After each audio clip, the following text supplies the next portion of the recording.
Alright, welcome back to the show. Let's talk about some stuff that has happened recently in terms of events, and then we're going to talk about some events that are coming up, because there's some good stuff. Yeah, that's right. But this past weekend-ish, I guess, Friday, was ELEAGUE Group B in the bracket now. Remember, there was like the initial qualification into the follow-up bracket. 2 people out of each group were rejected, and then...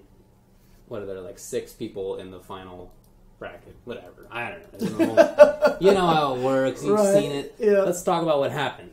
All right. So the people who made it into this bracket, the 2 people who were the highest, who were already qualified in here, were PR Balrog and Snake Eyes.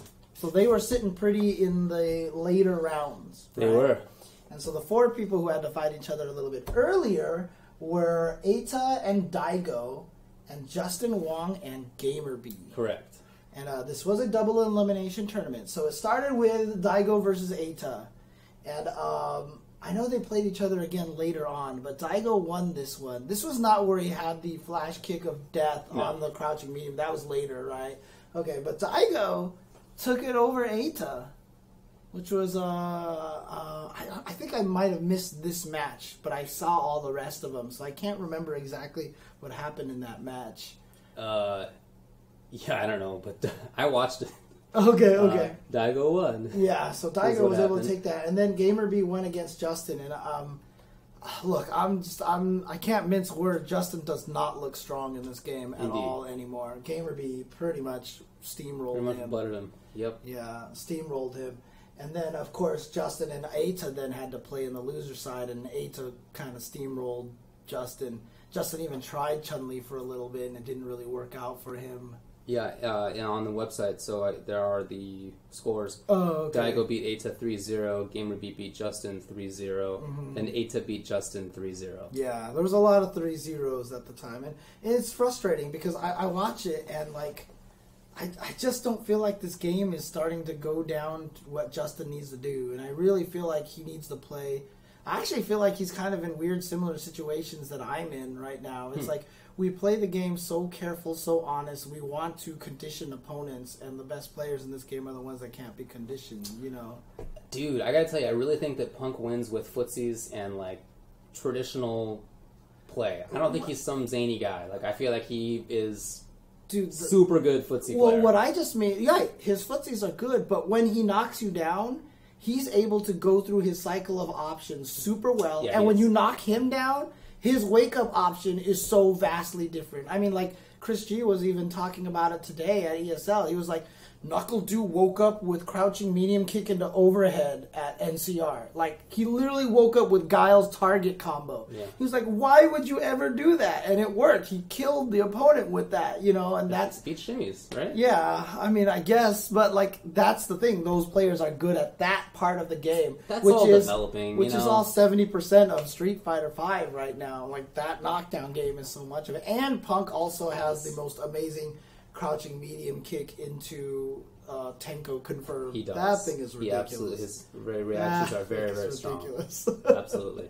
But no, Justin is having some problems. But I honestly feel like he should switch to Laura or switch to Mika and just play a character that is completely antithetical to whatever that is that he wants to do. Okay. And so he can kind of learn that aspect of the game. I like it. And then go back to Chun-Li or go back to Karen. And then maybe that'll help him.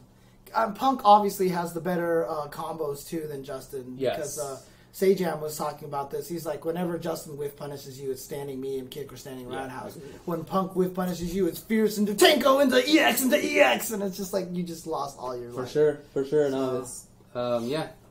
Whatever it is, I'm sure that Justin has the ability to get back to a high spot, and I hope that he does so. Well, continuing on in the winner's bracket, Daigo went against GamerB, and actually against most of the people's predictions, Daigo ended up beating GamerB. I was surprised as well. It's 3-1 for Daigo. Yeah. So he moved on to face Snake Eyes, and then because Snake Eyes had the highest record in that pool, right? And I think he had the second. He had the second highest. So did they do this wrong? Did they seed them incorrectly? No. So... Oh, because they want the best player to play the guy from the loser's bracket because he has an either. Right, okay. So Eita then fought Gamer B, and Eita beat Gamer B. Also surprising. Yes. But Eita was doing really well. Look, Eita is the guy if you're talking about wild men. All right. Like, if you want to label this game as being something that's about the like pure mix-up, that's the guy. I don't know how he does it, because he takes such risks in such interesting situations. I mean, I guess that's probably a big part of why, is because he often does things in different situations. It's not just that he does Wake Up Dragon Punch, it's that like he does Down Strong EX Dragon Punch. Yeah. Like, when he's the one attacking, like, you know, like that's his frame trap. It's like you hit him with a +2 move, and his response is to run at you. You know, use the V skill or something crazy like that. Right. And you're like, what's going on? Totally wild stuff. But I guess that's why it works, and it's very interesting to see.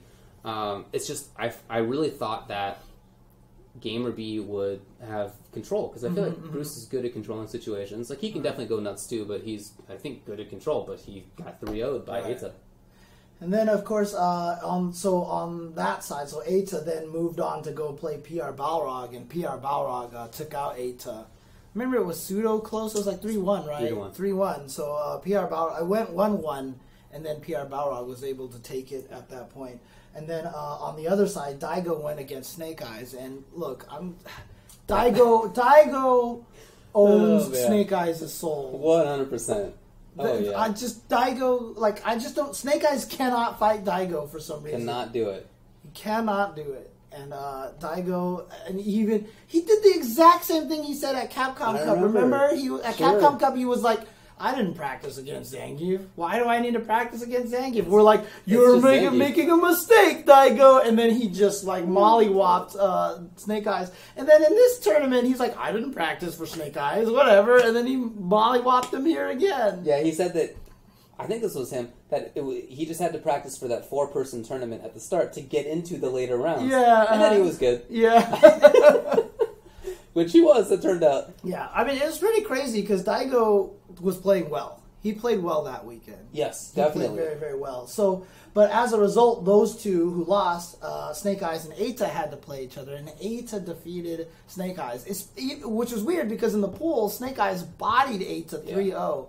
And Snake Eyes said, well, after the match was done, he's like, well, I guess Eita's adaptation was just to EX uppercut a lot.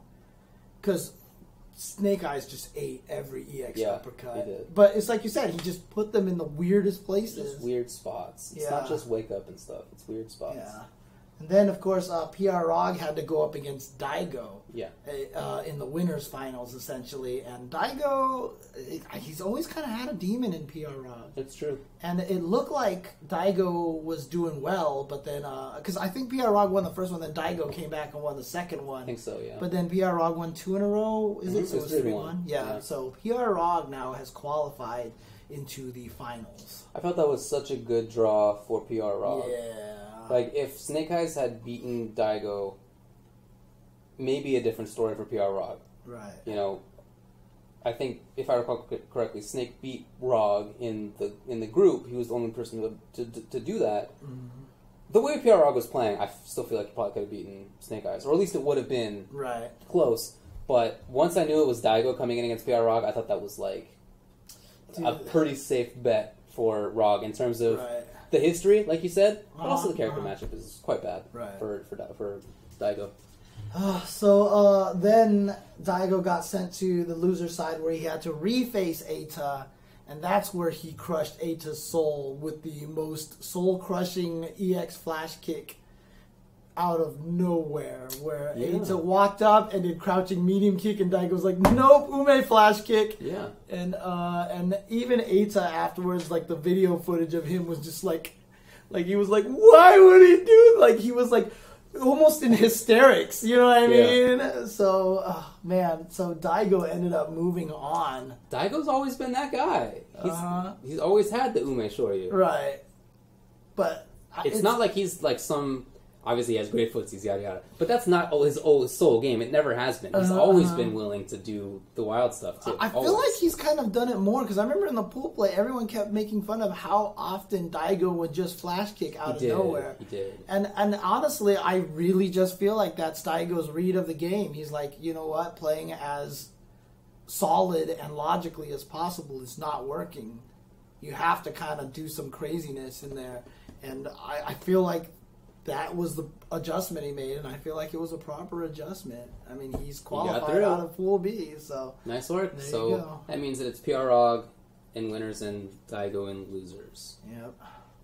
And ultimately, there's going to be an 8-person bracket comprised of 2 people from each pool. Stop scrolling. The first one, Group A, was, if you recall, Punk, winners, Momochi, and losers. Right. So Punk, Momochi, and then PR Balrog, Daigo. Pretty good four. Seems like an accurate. I mean, pretty good four. U.S. Japan, and I have a funny feeling that could probably... Well, let's because the Japanese players don't exist in the other pools. Yeah, right. I think you're right. No. In fact, Fudo is in... Oh, that's right. Fudo was in the Fudo and Wolfgren in Pool C, and then Group D... Well, there's a lot of other players in that, but they're the ones in best position. And then Phenom and Knuckle D were top 2 in Pool D, but Luffy, Reinhardt, Christatarian, Xiaohai are also in there. Right. And in Group C, Fudo, Wolfgren were top 2, but then also Cien, Tokido, MOV, F-Champ were also in there, which that I feel like that pool could go anywhere. Right. That is such a ridiculous lineup of players. Holy crap. Yeah, but there you go. PR Balrog, Daigo are in the finals, and nice. Yeah. Congrats. Exciting times. Alrighty. Well, that's all from the past weekend, I believe. Yep, exactly. I mean, to be honest with you, there's not a lot of... excuse me. Well, I mean, I guess we could talk about the coming up weekend, right? Yeah, let's do that. So Dreamhack Austin is this coming weekend. We're going to be there. Shoot. Is Malice's Godlike in the chat? Because I know he's starting to work on his own calendar again. Oh, yeah? Yeah, and I don't know what the URL for that is. But coming this weekend, like you mentioned, is Dreamhack Austin. Yeah, so that's going to be on the CPT channel, Capcom... What is it? Capcom Pro Tour? Capcom Fighters. Capcom Fighters. Yeah. And then just a brief rundown of some of the players, because I took a look at the Smash GG site. It's not in pools yet. That's going to be out tomorrow. But players including... Oh, there was that China event. That's right. That Nemo and Xiaohai were at. Didn't even hear about it. I forgot what the result was, but I mean, Xiaohai, I think, won that one. Oh. Yeah, and just body, and like the few times he played Nemo, I think he just destroyed him. Oh, so, wow, okay. Yeah, and it's crazy too, because Xiaohai mostly plays KOF right now. I was talking to Chris G about that today, and he literally says that like when Xiaohai streams Street Fighter, he gets a decent amount of viewers in China, but if he streams KOF, it's like 10,000 people. Oh my gosh. 10,000, like 20,000 people are watching. That's amazing. Or 50,000 or something crazy like that. Although, in China, there's a lot of view bots, right? So it's hard to really tell. But regardless, he gets more when he streams KOF. Yeah. So. Also just a lot of people. Yeah, Xiaohai, he won both Street Fighter 5 and KOF 14. And Xiaohai is... God, that guy is... he is a celebrity in it's pretty cool. In China, for sure. He pretty is cool. A celebrity. So, he streams on a Chinese stream site. It's probably Douyu TV, right? I would think, Someone's asking where he actually streams. It's not on Twitch. No, as far as I know. So,